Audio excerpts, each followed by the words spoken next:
warahmatullahi wabarakatuh. Waalaikumsalam warahmatullahi wabarakatuh. Ya, ada memori aja.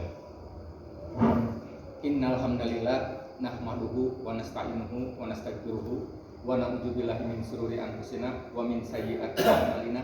Man yahdihillahu fala mudhillalah wa man yudhlil fala hadiyalah. Asyhadu an la ilaha illallah wahdahu la syarikalah wa asyhadu anna Muhammadan abduhu wa rasuluh alladzi la nabiyya ba'da. Qala Allah ta'ala fil Qur'anil Karim, a'udzubillahi minasyaitonir rajim. Bismillahirrahmanirrahim. Ya ayyuhalladzina amanu taqullaha haqqa tuqatih wa la tamutunna illa wa antum muslimun. Amma ba'd.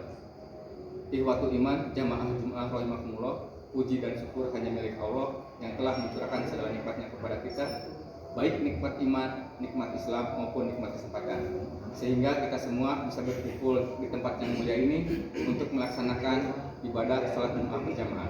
Semoga ibadah kita dicatat dan diterima sebagai amalan solehan. Amin. Tak lupa salawat dan salam semoga senantiasa tercurah kepada Nabi Muhammad Shallallahu Alaihi Wasallam. Ikhwatul iman jamaah Jumat rahimakumullah.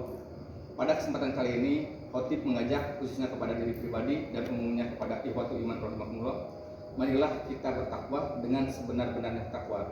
Dan sebagaimana kita ketahui, orang yang bertakwa adalah orang yang sering dan banyak melakukan amal soleh. Dan amal soleh itu hanya terlahir dari dua faktor. Yang pertama ilmu dan yang kedua iman. Dan untuk mencapai ilmu dan iman, kita harus belajar agama.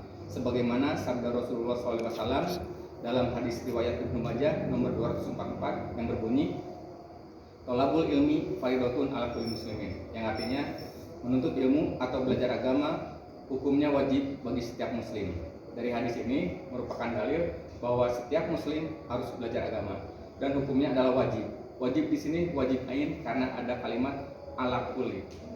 Dan sebagaimana kita ketahui pula, konsekuensi dari hukum wajib adalah jika dikerjakan mendapat pahala dan jika ditinggalkan akan mendapat dosa.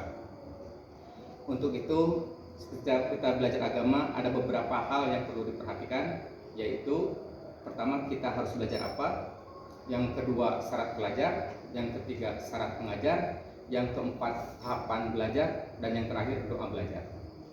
Yang pertama kita harus belajar apa? Kita harus belajar tauhid. Kenapa kita harus belajar tauhid? Karena tauhid adalah usuluddin atau pokoknya agama, atau penyebab amalan-amalan lain disebut ibadah.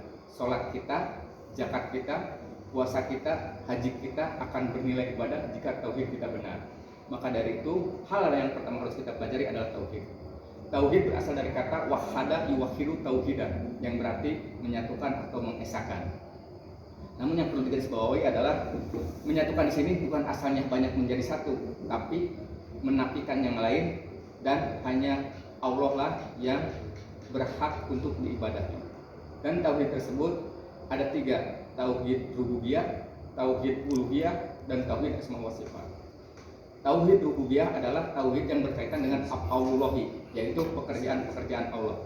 Tauhid rububiyah artinya kita harus meyakini hanya Allah lah yang menciptakan, yang memiliki, yang menguasai, dan yang mengatur bumi, langit, dan alam semesta ini. Itulah tauhid rububiyah.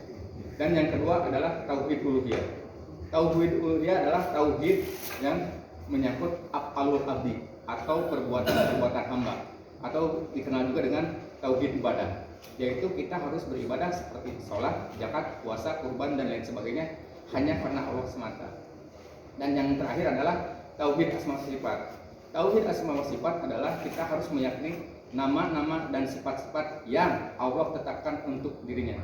Dan mafhum mukhalafahnya, kita tidak boleh meyakini nama-nama dan sifat-sifat yang Allah tidak tetapkan pada dirinya. Namun dalam tauhid asma wa sifat, kita juga harus dalam bingkai laisa kamitslihi syai'un. Tidak ada sesuatu pun yang serupa dengannya. Ketika Allah memakai bahwa Allah Maha mendengar, Maha melihat, makhluk juga mendengar dan melihat. Namun jangan sampai kita menanyakan bagaimana Allah melihat, bagaimana Allah mendengar, dan tidak sama dengan bagaimana makhluk melihat, bagaimana makhluk mendengar. Itulah yang harus pertama kita pelajari tauhid. Dan yang kedua, yang ketiga adalah mempelajari Al-Quran dan As-Sunnah. Kenapa kita harus mempelajari Al-Quran nomor 2 dan nomor 3 yang mempelajari As-Sunnah? Karena Al-Quran dan As-Sunnah atau hadis-hadis sahih dan hasan adalah sumber hukum yang benar bagi kita sebagai seorang muslim. Sahabat Abu Hurairah radhiyallahu anhu berkata, ada 3 kewajiban belajar bagi setiap muslim terhadap Al-Quran. Yang pertama, belajar membacanya dengan benar. Yang kedua, belajar memahaminya dengan benar. Dan yang ketiga, belajar mengamalkannya dengan benar dan ikhlas. Untuk belajar membacanya dengan benar, ada beberapa ilmu seperti tasin atau tajwid, makhrajul huruf, sifatul huruf. Jadi dengan belajar ini kita akan tahu bagaimana cara mengucapkan kaf atau qaaf. Karena ketika kita membicarakan full pakai qaaf akan artinya katakanlah. Tapi jika kita memakai full pakai kaf itu jadi makanlah. Yang kedua, dengan belajar cara membaca yang benar kita akan tahu bagaimana harokat yang pendek dan harokat yang panjang. Contoh, ketika kita mengatakan qatala, dia seorang laki-laki telah membunuh. Tapi karena kita terlena dengan lagam qatala, itu artinya dia berdua laki-laki telah membunuh. Atau qatalna yang harusnya kami telah membunuh, kita baca pendek qatalna mereka perempuan telah membunuh. Dan yang terakhir, yang kedua, kita harus belajar memahaminya dengan benar. Belajar memahaminya benar ada beberapa ilmu seperti ilmu nahwu, sorof, balaghah, mantik, tafsir Al-Quran dan lain sebagainya. Kenapa kita harus mempelajari semuanya? Karena sebelum kewajiban kita untuk mengamalkan Al-Quran dengan benar dan ikhlas, bagaimana kita akan mengamalkan kalau tidak paham? Dan bagaimana kita memahami kalau tidak membaca? Jadi jangan sampai kita salah baca, salah arti, salah paham, salah amal, dan yang terakhir salah amal, ketolak. Sebagaimana sabda Rasulullah SAW dalam hadisnya, man amila amalan laisa alaihi amrun fahuwa raddun. Barang siapa yang beramal yang tidak sesuai dengan perintah kami, tidak sesuai dengan contoh kami, dan tidak kami izinkan, maka amalan itu tertolak. Itulah yang perlu kita pelajari. Dan yang ketiga yang kita perlu pelajari adalah as-sunnah atau hadis-hadis sahih atau hadis-hadis hasan. Kenapa kita harus mempelajari hadis-hadis sahih dan hasan? Karena itu adalah sumber hukum pula. Namun jika dalam Al-Quran kita cukup belajar membacanya dengan benar, belajar memahaminya dengan benar, dan belajar mengamalkannya dengan benar, maka pada hadis-hadis ini ada satu langkah yang mundur. Kita harus memastikan dulu apakah hadis ini sahih atau hasan. Karena hadis-hadis yang beredar di masyarakat ini belum tentu sahih dan hasan. Ada hadis maudhu, ada hadis dhaif, ada hadis munkar, dan lain sebagainya. Dan hanya hadis-hadis sahih dan hasan yang perlu kita amalkan. Itulah 3 hal yang perlu kita pelajari. Yang kedua adalah syarat pelajar. Syarat pelajar ada 6. Yang pertama, kita harus cerdas. Cerdas di sini maksudnya akalnya sehat atau tidak ideal.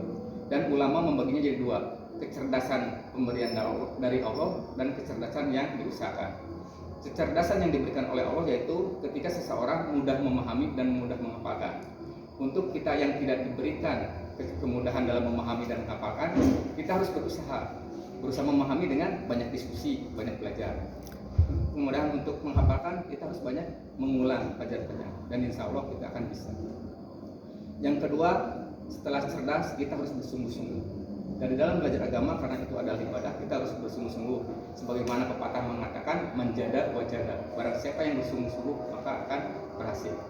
Yang ketiga, kesabaran. Kita harus mempunyai kesabaran. Karena di dalam belajar agama, kita kadang-kadang dihadapi situasi yang tidak ideal. Dan kita harus sabar.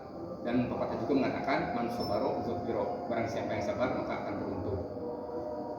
Yang keempat, kita harus punya modal. Karena dalam belajar, kita harus menulis, harus mencatat, harus berongkos, dan lain sebagainya. Dan yang kelima, ini adalah yang terpenting, kita harus mempunyai bimbingan guru.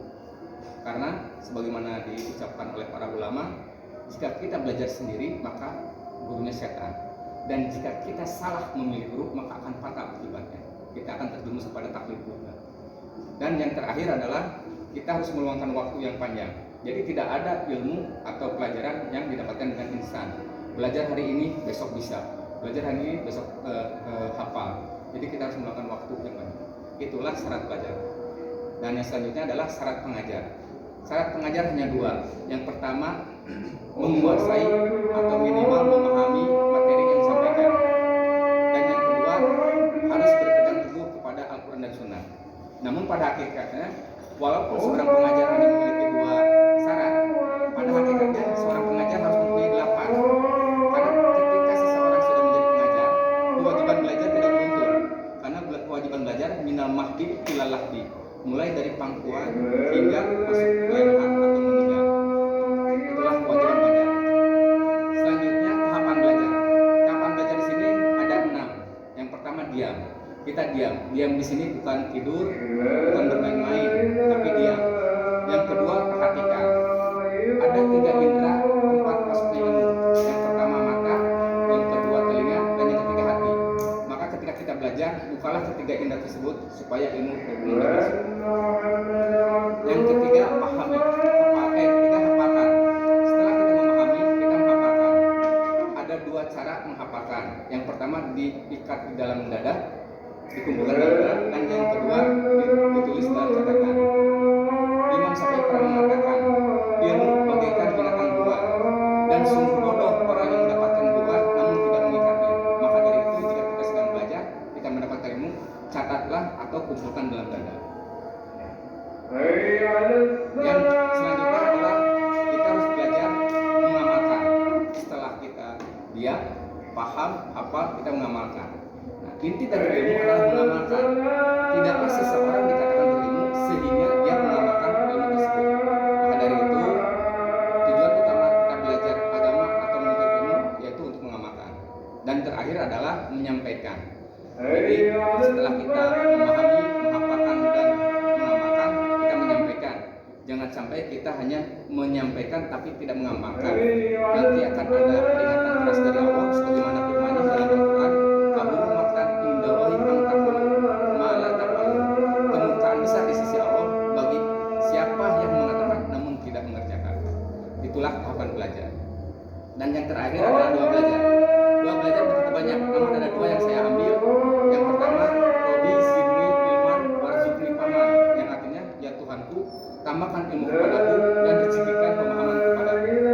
Dari doa ini dapat diketahui bahwa ilmu dan pemahaman adalah 2 hal yang berbeda. Maka dari itu kita harus tahu bahwa pemahaman adalah rezeki. Kewajiban kita hanya belajar, dan belajar. Semoga diberi pemahaman. Dan yang kedua, doanya adalah Allahumma inni as'aluka ilman nafi'an wa rizqan thayyiban wa amalan mutaqabbalan. Yang artinya, ya Allah, aku memohon kepadamu ilmu yang bermanfaat, rezeki yang baik, dan amal yang diterima. Mafhum mukhalafahnya berarti ada ilmu yang tidak bermanfaat, berarti ada rezeki yang tidak baik, dan ada amalan yang tidak diterima. Hikmah di sini adalah kenapa Rasulullah SAW meminta ilmu terdahulu sebelum rezeki yang baik dan amalan yang diterima. Karena dengan ilmu yang bermanfaat kita akan mengetahui mana rezeki yang baik, mana rezeki yang tidak baik. Dengan ilmu yang bermanfaat pula kita akan mengetahui mana amalan yang diterima dan mana amalan yang ditolak. Barakallahu li wa lakum. Siap ya? Oke,